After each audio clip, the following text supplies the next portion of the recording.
이번에 소개드릴 챕터는 청춘의 독서 12번째, 문명이 발전해도 빈곤이 사라지지 않는 이유, 헨리 조지의 진보와 빈곤입니다. 내용도 재미없을 것 같은데 제목마저 이렇게 매력이 없어서 누가 읽겠습니까마는 제가 좋아하는 유시민 작가가 추천하는 글을 보니까 읽고 싶은 마음이 드네요. 1980년대 말 노태우 대통령 재임 초기였다. 집값, 땅값이 폭등하는 통에 큰 난리가 났다. 그 무렵에 말로만 들었던 책, 헨리 조지의 진보와 빈곤을 읽었다. 진보와 빈곤은 단순한 경제학 이론서가 아니다. 철학책이라고도 할 수 있고 또 어느 정도는 신학서적이거나 문학작품이라고 해도 괜찮을 것이다. 조지는 단 하나의 질문에 대답하기 위해 이 책을 썼다. 사회가 눈부시게 진보하는데도 빈곤이 사라지지 않는 이유가 무엇인가? 그는 명확한 답을 찾았다. 조지는 진보와 빈곤이 동시에 존재하는 이유를 다음과 같이 멋지게 설명했다. 이제 이론은 전혀 모르지만 돈벌이는 밝은 어떤 돌대가리 사업가에게 물어보자. 작은 마을이 있다. 이 마을이 10년 후에는 큰 도시로 성장하여 마차 대신 기차가 다니고 전기가 양초를 대체하게 된다. 기계와 기술이 발전해 노동의 효율이 엄청나게 높아진다고 하자. 그러면 10년 후에 이자율이 높아지겠는가? 그가 대답할 것이다. 아니다. 그러면 임금 수준이 일반적으로 오르겠는가? 노동력 말고는 가진 것 없이 단순 노동을 하는 사람들이 독립적인 생활을 하기가 쉬워지겠는가? 그가 대답할 것이다. 아니다. 단순 노동의 임금은 오르지 않는다. 오히려 더 내릴 가능성이 많다고 본다. 그들이 독립적 생활을 하기는 더 어려워질 가능성이 높다. 그렇다면 오르는 것은 무엇인가? 지대, 즉 토지 가치다. 당신도 토지를 구입해서 보유하도록 하라. 이러한 상황에서 당신이 이 충고를 따른다면 다른 할 일이 없어진다. 가만히 앉아서 담배나 피우고 있으면 된다. 아무 일도 하지 않고 또 사회의 부에 손톱만큼의 기여를 하지 않아도 10년이면 부자가 될 것이다. 그 새로운 도시에서 당신은 호화 주택에서 살 것이다. 그러나 이 도시의 공공 건물에는 빈민 구호소가 있을 것이다. 아담 스미스는 분업과 자유거래가 인류에게 물질적 풍요의 축복을 내릴 것이라는 낙관적 전망을 제시했다. 그러나 리카도는 농업 생산량의 발전이 가져오는 풍요의 열매를 토지 소유자가 독점한다는 차액 지대론을 수입함으로써 경제학의 우울한 과학이라는 불길한 운명을 선고했다. 그의 이론에 따르면 기술 진보의 경제적 혜택을 토지 소유자가 지대 형식으로 독점하기 때문에 근로대중은 영원히 빈곤을 벗어날 수 없다. 조지는 차액 지대론을 지주와 농업 자본가, 농업 노동자로 구성된 영국 시골 마을에서 뉴욕과 같은 미국의 대도시로 끌어왔다. 리카도와 마찬가지로 그는 경제의 중심지의 토지를 보유한 지주들이 진보의 과실을 지대 형식으로 독점하기 때문에 대중은 빈곤을 벗어나지 못한다고 주장했다. 하지만 그는 리카도와 달리 미래를 비관하지 않았다. 그는 확실한 해결책을 가지고 있었기 때문이다. 그 해결책은 지주의 불로소득을 조세로 징수하고 그 대신 다른 모든 세금을 폐지하는 것이었다. 조지의 아이디어는 토지 단일세 운동이라는 사회운동으로 발전했다. 내게 진보와 빈곤은 꿈을 일깨우는 책이다. 진보와 빈곤은 과학기술이 고도로 발전한 오늘날에도 민중의 삶이 이렇게 힘들고 팍팍한 이유를, 그 숨겨진 비밀을 밝혀주는 책이다. 조지는 1839년 미국 필라델피아에서 태어났다.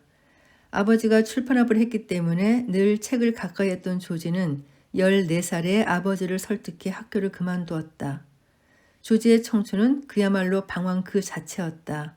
오래 한 가지 일을 한 적이 없었다. 그런 그가 오랫동안 한결같이 한 일이라면 독서 한 가지밖에 없었다. 조지는 30 즈음에 인생의 전환기를 맞았다. 어린 시절과 달리 종교에 깊은 관심을 가지기 시작했던 그는 신문사 일로 뉴욕에 잠시 근무하면서 어마어마한 부와 참혹한 빈곤이 동시에 존재한다는 사실을 목격했다. 조지는 사회가 눈부시게 진보하는데도 빈곤이 사라지지 않는 이유를 밝혀야 한다고 생각했다. 조지는 1877년에 진보와 빈곤을 쓰기 시작했다. 그는 자기의 머릿속을 완전히 점령한 하나의 아이디어를 집요하게 발전시켜 나갔다. 인구가 증가하면 토지의 가치는 올라가고 노동자는 그 대가로 더욱 많은 돈을 지불해야 한다라는 생각이었다. 그러나 정규 경제학 교육을 받은 경력이 전혀 없는 언론인 조지가 진보와 빈곤을 세상에 내놓았을 때 언론과 학계의 반응은 냉담했다. 그러나 조지의 사상이 나라 안팎에서 수많은 벗을 얻는 데는 그리 긴 시간이 걸리지 않았다. 가난한 농민과 노동자들만이 그를 반겼던 것은 아니다. 미국 사회의 기득권 집단에서도 좋은 친구들이 생겼다. 수많은 법률가, 종교인, 지식인, 언론인들이 조지의 사상을 지지하면서 토지 투기를 비판하는 사회운동에 참여했다.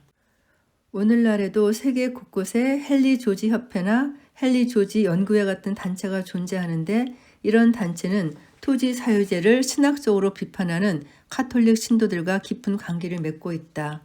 우리나라의 경우 토지정의시민연대에서도 비슷한 흔적을 찾을 수 있다. 조지의 사상은 사실 그리 과격하지도 위험하지도 않았다. 그는 토지 소유권을 근거로 지주가 취득하는 지대를 공동체의 것으로 만들자고 했을 뿐이다. 그래서 조지의 사상을 가르켜 토지 공개념 또는 지공주의라고도 한다. 조지는 마르크스와 달리 사유재산 제도의 폐지 또는 생산수단의 국유화를 주장하지 않았다.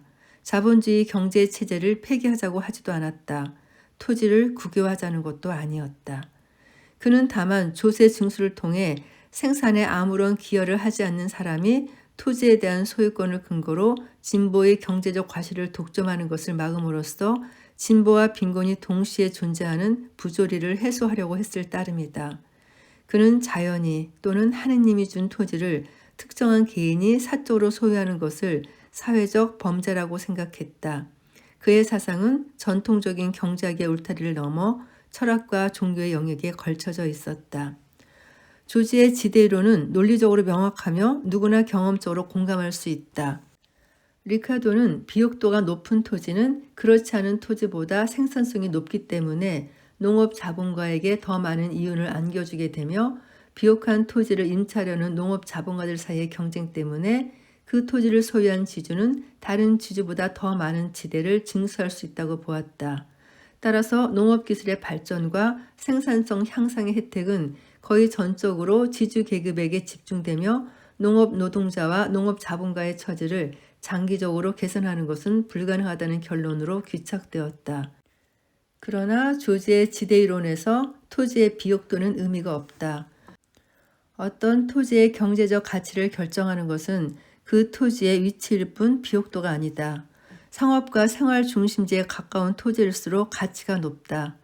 따라서 그의 이론은 가치 있는 토지를 임차하려는 경쟁 때문에 모든 기술 발전과 생산력 진보의 혜택이 토지 소유자의 손에 집중된다는 결론으로 귀착된다. 흥미로운 것은 조지의 설명 방식이다. 이 설명을 따라가 보면 서울 명동이나 강남의 땅값이 금으로 그 땅을 덮어도 될 만큼 비싼 이유를 쉽게 이해할 수 있다. 풀, 꽃, 나무, 시내 등 모든 조건이 동일한 토지가 무한히 펼쳐져 있는 광대한 평원을 상상해보자. 여기에 최초의 이주민 마차가 들어온다. 모든 토지가 다 좋기 때문에 살 곳을 선택하기 어렵다. 숲, 물, 비옥도, 환경에 아무런 차이가 없어 그 풍요로움에 당황하던 이주자는 지친 나머지 아무 곳에서 발걸음을 멈추고 거기 집을 지었다. 토양은 처녀지로서 풍요롭고 사냥감도 많으며 강에는 최상급의 성어가 번쩍인다. 자연은 그야말로 최적의 조건을 갖추고 있다. 이 사람은 인구가 많은 구정에서라면 부자로 지낼 수 있는 조건을 갖추고 있다. 그러나 이 사람은 가난하다. 가축이 있다고 해도 신선한 고기를 즐길 수 없다. 비프 스테이크를 먹으려면 소 한 마리를 다 잡아야 하기 때문이다. 이 사람은 스스로 대장장이도 되어야 하고 마차도 수리해야 하며 목수일도 해야 하고 구두도 수선해야 한다. 말하자면 뭐든지 하지만 제대로 하는 것은 하나도 없는 상태가 된다. 이제 또 다른 사람이 이주해 온다고 하자. 광대한 평원의 어느 곳이나 조건이 동일하지만 이 사람은 정착지를 정하는 데 고심하지 않는다. 모든 토지가 동일하지만 이 사람에게 유리한 위치는 한 군데다. 그것은 바로 먼저 이주한 사람이 정착한 곳, 즉 이웃을 둘 수 있는 곳이다. 또 다른 사람이 이주해 오면 이 사람도 같은 이유로 먼저 온 두 사람이 살고 있는 위치에 정착할 것이다.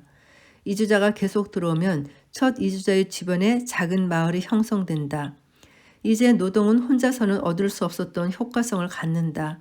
힘든 일을 같이 할 수 있는 사람이 생겼기 때문에 혼자서는 몇 해가 걸릴 일도 단 하루에 끝낸다.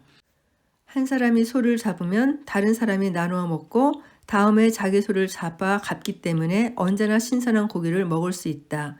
대장간이나 마차 수리점이 곧 들어설 것이고 연장을 수리하는 데에도 종전보다 훨씬 수고를 덜하게 된다. 상점이 생겨 원하는 것을 구할 수 있고 우체국이 생겨 외부와 통신도 할 수 있다. 구두 수성공, 목수, 마구 기술자, 의사도 있을 것이고 소규모의 교회도 생긴다. 혼자 살 때는 불가능했던 여러 가지 만족감을 이제는 얻을 수 있다. 결혼식에는 축하하고 기뻐해주는 하객이 있고 장례 때에는 지켜주는 사람이 있다. 인구 증가가 계속되고 그로 인해 경제성이 높아지면 토지의 생산성도 높아진다. 첫 이주자의 토지는 이제 인구의 중심이 되어 상점, 대장간, 마차, 목공소 등이 이 토지 또는 그 주변에 들어서며 곧이어 마을 규모도 또 소도시 규모로 성장하여 전체 지역 주민의 교환 중심지가 된다. 밀을 지배하는 사람은 변두리로 이주하더라도 전과 같은 양의 밀을 생산하여 비슷한 부를 유지할 수 있다. 그러나 기술자, 공장주인, 상점주인, 전문직 종사자는 교원의 중심이 되는 곳에 노동을 투입하면 변두리에서 일하는 것보다 많은 수입을 올릴 것이다. 이런 경우에 생기는 생산성의 초과분에 대해서는 토지 소유자가 대가를 요구할 수 있다. 인구가 자꾸 증가하면 토지의 효용이 엄청나게 커지고 토지 소유자의 부도 크게 불어난다. 마을이 커져서 세인트루이스, 시카고, 샌프란시스코와 같은 대도시가 되었고 또 계속해서 커진다. 이곳에서의 생산은 최고의 기계와 최선의 설비를 통해 대규모로 이루어진다. 이곳은 지적 활동의 초점이며 정신의 교습에서 나오는 지적 자극이 생기는 곳이다. 여기에는 거대한 도서관, 지식의 창고, 학식이 깊은 교수, 유명한 전문가가 있다. 박물관, 미술관이 여기에 있으며 모든 희귀하고 소중한 물건, 최고급 물건도 있다. 세계 각처에서 모여든 위대한 연기자, 웅변가, 성악가도 이곳에 있다. 간단히 말해서 이곳은 모든 방면에서 인간 생활의 중심이 된다. 이 토지에 결부되는 모든 유리함은 이 토지가 아닌 곳에서는 누릴 수 없다. 이곳이 인구의 중심이며 교환의 초점이자 고급 산업이 입지한 곳이기 때문이다.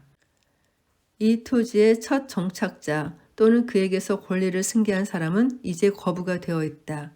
이 사람이 립벤 윙클처럼 일을 잃고 잠만 잔다고 해도 그동안 인구가 증가하기 때문에 역시 부자가 된다. 이러한 토지를 한 조각만 소유하여도 기계 기술자보다 더 많은 소득이 생긴다. 어떤 땅은 금화로 포장해도 좋을 만큼의 값으로 거래된다.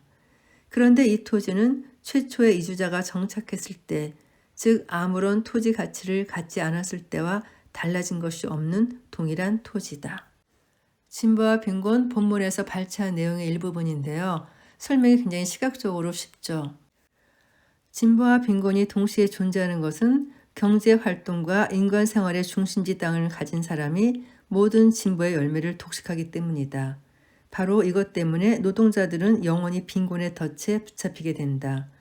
조지는 토지 독점에서 발생하는 불로소득을 모두 세금으로 징수하는 대신 소득세와 거래세 등 모든 종류의 다른 세금을 다 폐지하자고 했다.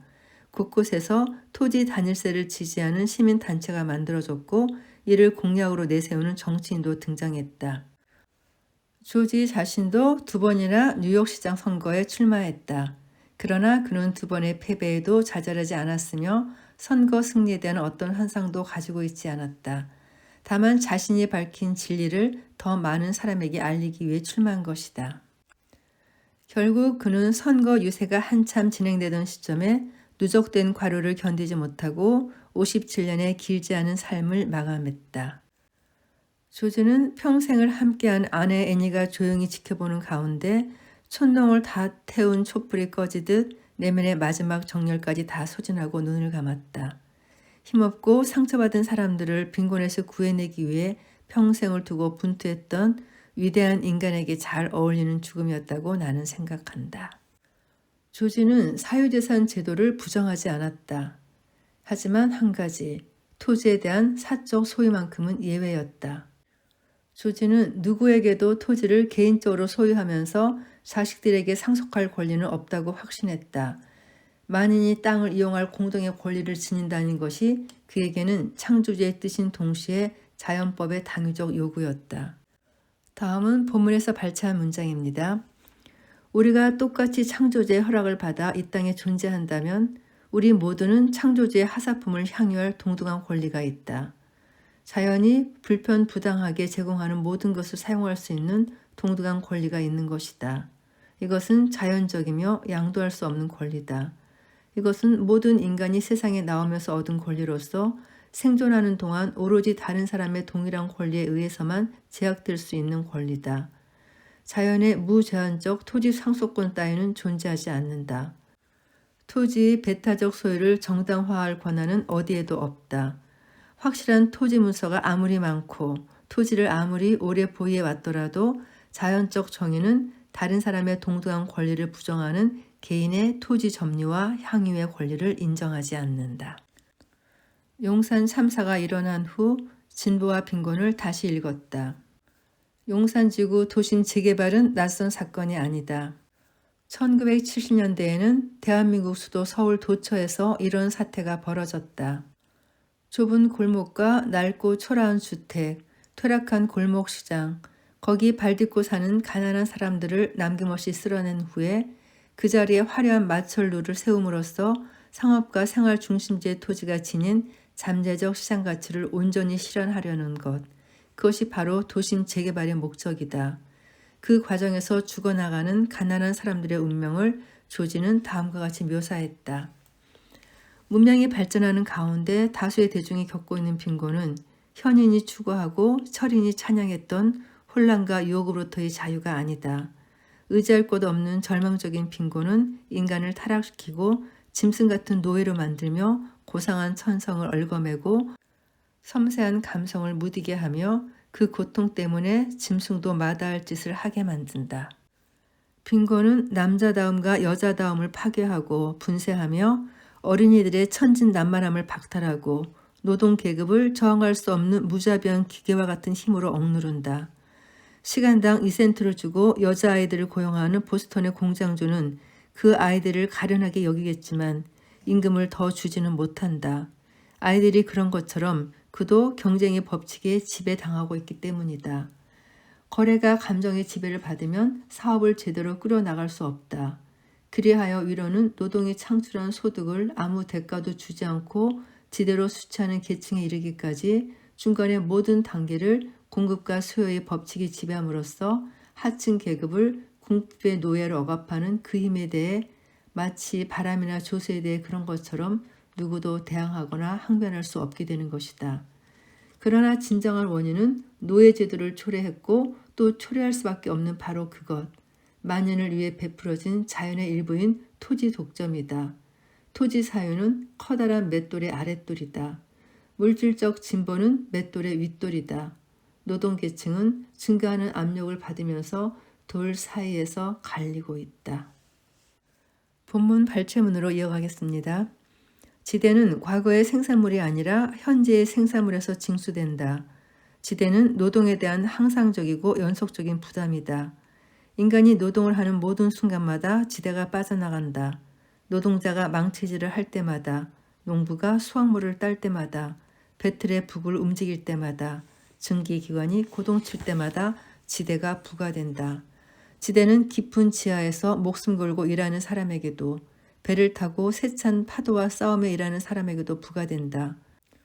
지대는 추위에 떠는 사람에게서 온기를, 배고픈 사람에게서 음식을, 병자에게서 약품을, 두려움에 떠는 사람에게서 평온을 빼앗는다. 지대는 인간을 비참하게 한다. 지대는 열 식구가 지저분한 단칸방에서 살도록 만든다. 지대는 유망한 젊은이를 감옥이나 보호 감옥소에 갈 후보자로 만든다. 지대는 인간의 영혼에 대한 믿음을 흐리게 하며 힘들고 어둡고 잔인한 운명의 장막으로 정의롭고 자비로운 창조주의 영상을 가린다. 지대의 사유화는 과거에 있었던 강도질뿐만 아니라 현재에도 자행되는 강도질이며 아직 세상에 태어나지 않은 어린이들의 탁월한 권리를 빼앗는 강도질이다. 우리는 왜 이 제도를 단숨에 해치우지 않고 머뭇거리는가? 어제, 그제, 그끄제 도둑을 맞았다고 해서 그것이 오늘 그리고 내일도 도둑 맞아도 좋은 이유가 되는가? 이런 도둑을 도둑질할 권리를 가진 도둑이라고 결론 지을 이유가 있는가? 사회 전체가 창출한 지대는 반드시 사회 전체의 것이 되어야 한다. 조지의 육신은 카톨릭 장례를 치른 다음 뉴욕 브루클린 그린우드 공동묘지 흑알에 묻혔다. 그러나 그의 정신과 영혼은 그대로 땅에 남았다.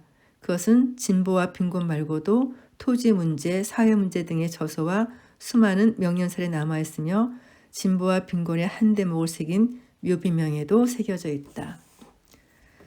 내가 밝히려고 했던 그 진리가 받아들여지기는 쉽지 않다. 그게 쉬울 것 같으면 이미 오래전에 받아들여졌을 것이며 결코 지금까지 감추어져 있지 않았을 것이다.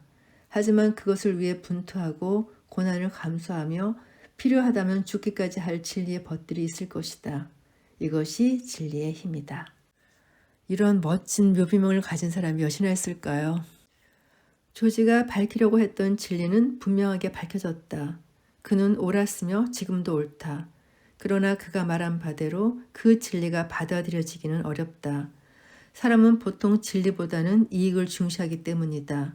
분투하고 고난을 감수하는 조지의 벗들이 세상 곳곳에 있지만 그 진리가 온전하게 받아들여지는 사회는 존재하지 않으며 앞으로도 나오기 어려울 것이다.